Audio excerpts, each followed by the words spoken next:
Hi everyone, this is Maureen again from Team Valkyrie. Ang pag-usapan naman natin ngayon is Unilevel Leadership Commission. So, sa Unilevel Leadership Commission, ito ay sa mga rank up lang. So, sa Sapphire, first level, sa Ruby, second level, Emerald, third level, Diamond, fourth level.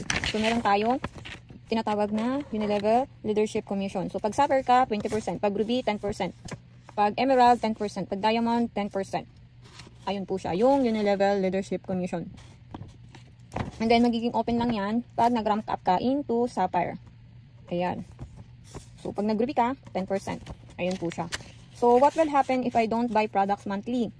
So, sabi dito, 3 months, 75% retain. 6 months, 50% retain. 9 months, 25% retain. 12 months, wala, back to zero.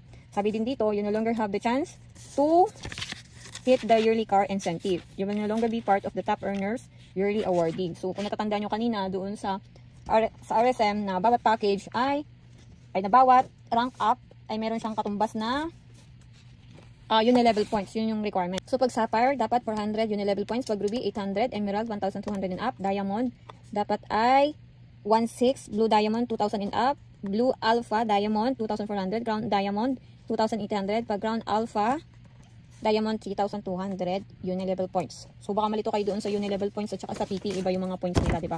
Kasi ito, more on product base. Okay? So, ito, Unilevel points. So, bawat products natin may katumbas siyang Unilevel points and product points. So, iba yun ha. Okay, iba. So, yun lang po ang ating Unilevel Leadership Commission. Thank you. Bye-bye.